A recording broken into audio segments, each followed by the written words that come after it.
Hello everyone. हम लोग CTET का previous year question paper solve कर रहे थे। तो उसमें हम लोग ईवीएस का क्वेश्चन पेपर सॉल्व कर रहे थे। तो इससे पहले वाले वीडियो में हमने ईवीएस का 75 नंबर क्वेश्चन तक सॉल्व कर लिया था। अब इसके आगे हम लोग इस वीडियो में सॉल्व करेंगे। तो 76 नंबर क्वेश्चन है, the knowledge of which of the following is the most important of an EVS teacher.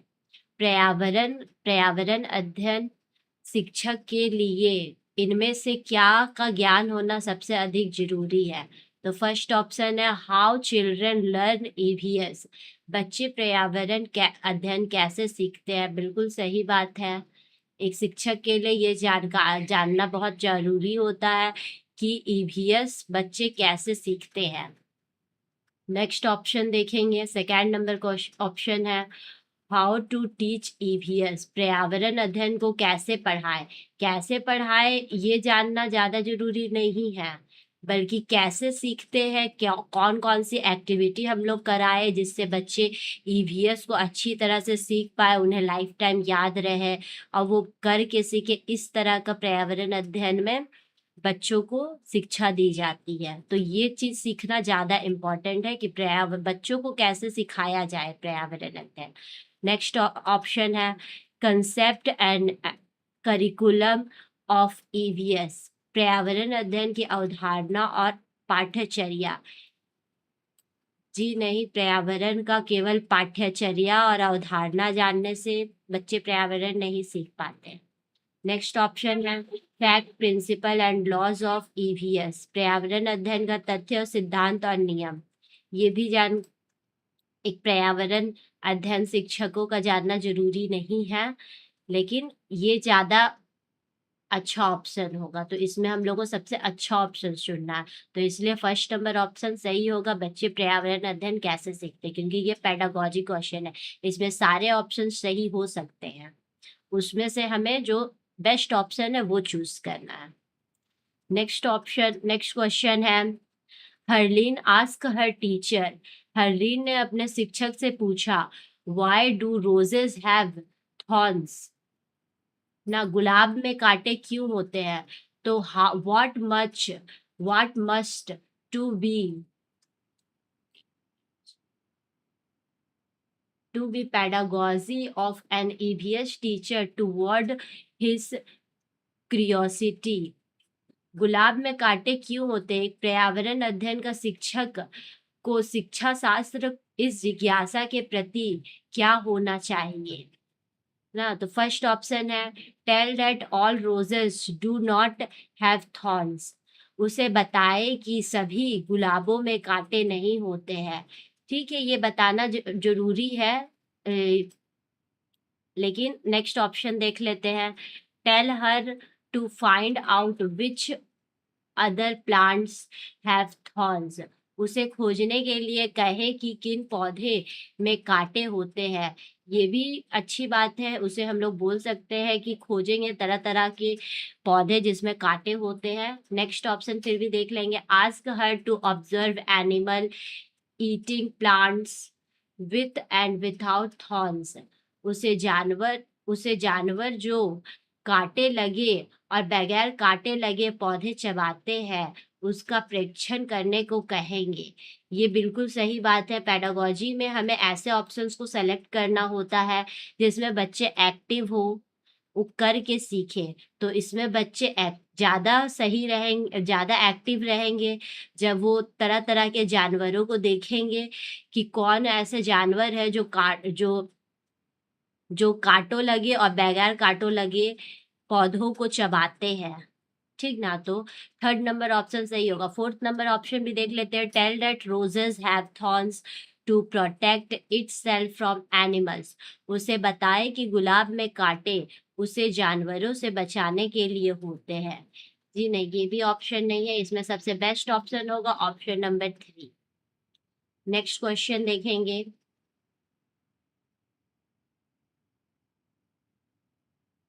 78 number question है ईशा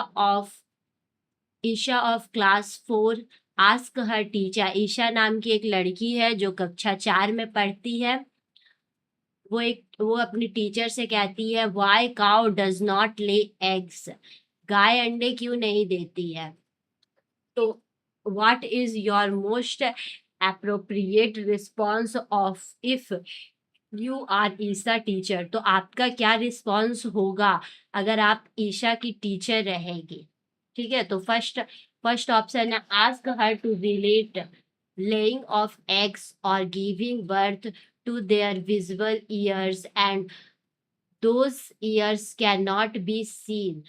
ये बात बिल्कुल सही है। हम उसे ऐसे ऐसे जानवरों उसे हम डिफरेंट बताएंगे कि जिन जानवरों के कान दिखाई देते हैं और जिनके कान नहीं दिखाई जा देते हैं, उससे हम लोग संबंध करके हम उसे बताएंगे कि कौन अंडे देते हैं और कौन बच्चे देते हैं।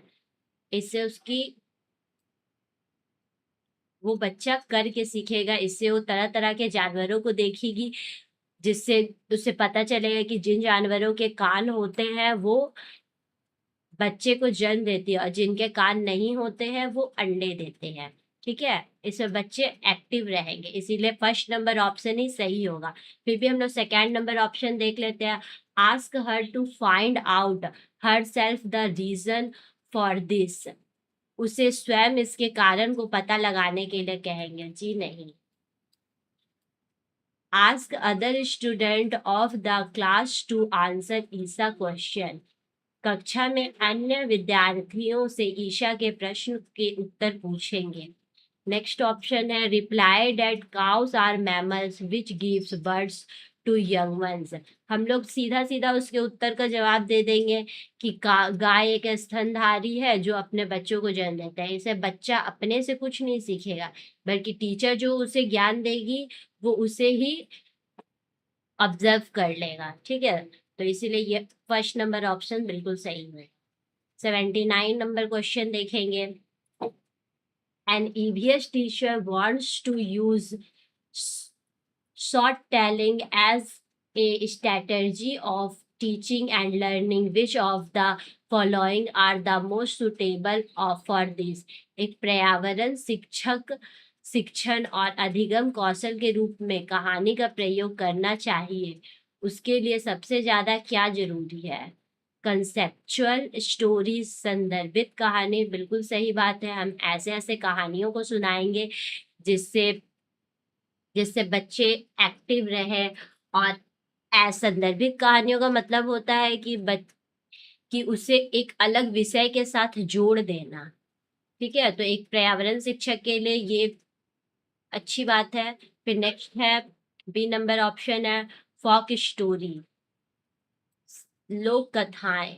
एक पर्यावरण शिक्षक के लिए उसके कौशल को विकसित करने के लिए लोक कथाएं भी बहुत ज्यादा सुटेबल रहेगा। थर्ड ऑप्शन है, विद्यार्थियों द्वारा लिखी गई कहानी, बिल्कुल सही बात है, सी नंबर ऑप्शन भी सही है। और फोर्थ नंबर ऑप्शन है, स्टोरी फोकसिंग ऑन मोरल्स, केवल आदर्शों पर केंद्रित कहानियां, ये जरूरी नहीं है। तो इसका सही ऑप्शन होगा ए, बी और सी, तो ऑप्शन नंबर थर्ड में है। 80 नंबर क्वेश्चन देखेंगे,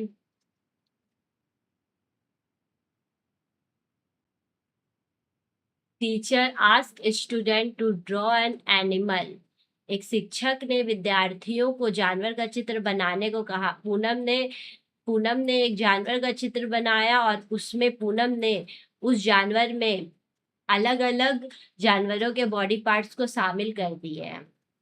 ठीक है, तो शिक्षक को उसे क्या करना चाहिए। जैसे अगर पूनम नाम की एक लड़की है तो वो अगर एक डॉग का ड्राइंग बनाई है, एक जानवर का ड्राइंग बनाई है, तो उसमें हाथी का सूंड दे दी है, बिल्ली का पैर दे दी है, मूछ दे दी है। तो एक शिक्षक को ऐसे में क्या करना चाहिए। तो फर्स्ट ऑप्शन है, scold Poonam for drawing an absurd animal, Poonam को बेतुका जानवर बनाने के लिए डांटेंगे। जी नहीं, बच्चों को डांटना बिल्कुल नहीं है। नेक्स्ट ऑप्शन है, ask Poonam why she has draw parts of the animal, Poonam से पूछे कि उसने विभिन्न जानवरों के भाग क्यों बनाए हैं। बिल्कुल सही बात है। अगर हम लोग बच्चे से पूछेंगे कि उसने ऐसा क्यों किया, तो वो अपना अपना बताएंगे कि वो क्या सोच करके उन्होंने इस जानवर के साथ साथ इसके पैर लगा दिए, उसके हाथ लगा दिए हैं। ठीक है, नेक्स्ट ऑप्शन है tell Poonam that no much animal exist.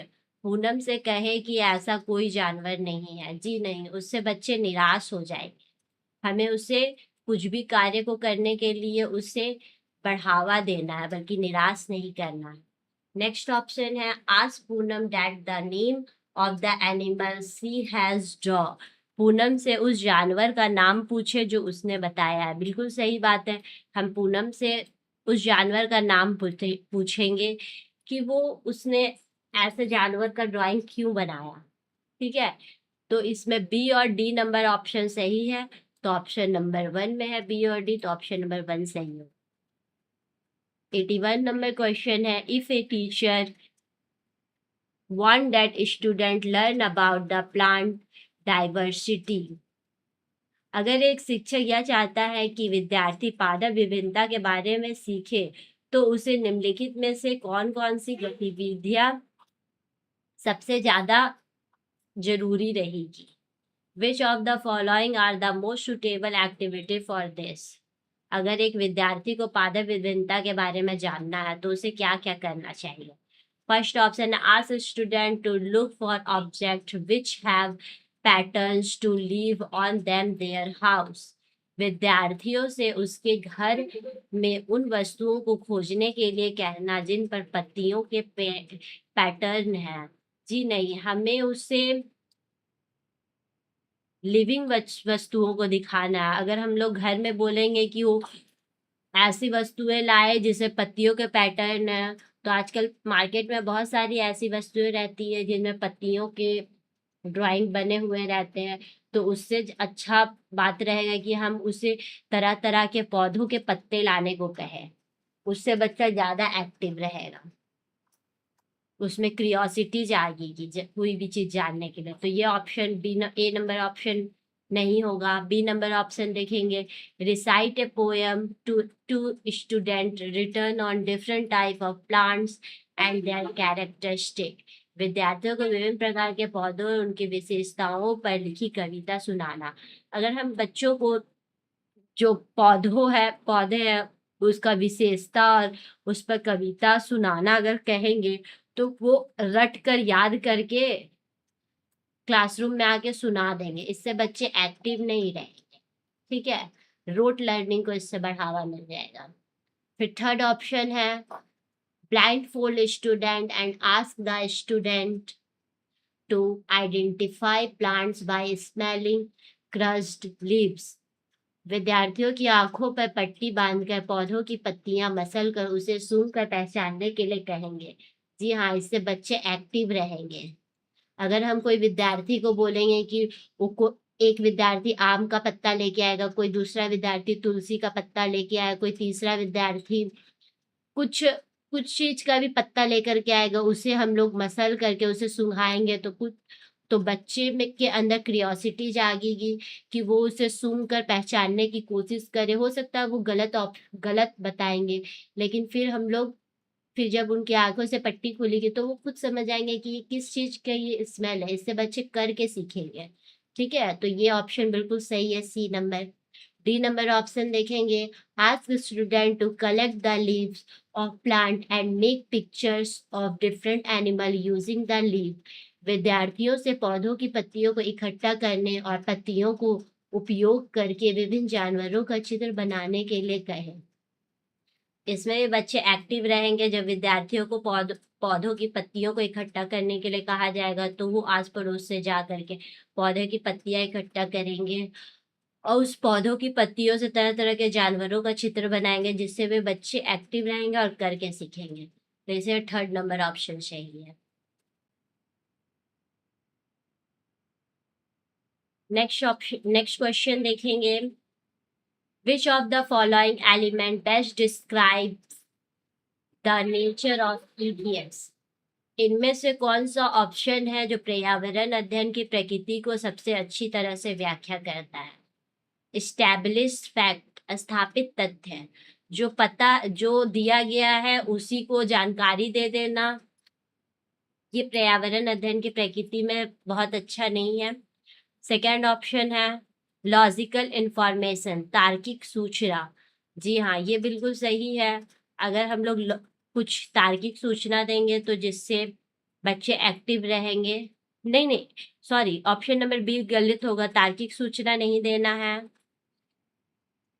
ठीक है, ऑब्जर्वेशन और लोकल, ये बिल्कुल सही होगा। और डी नंबर ऑप्शन है साइंटिफिक टर्मिनोलॉजी, वैज्ञानिक शब्दावली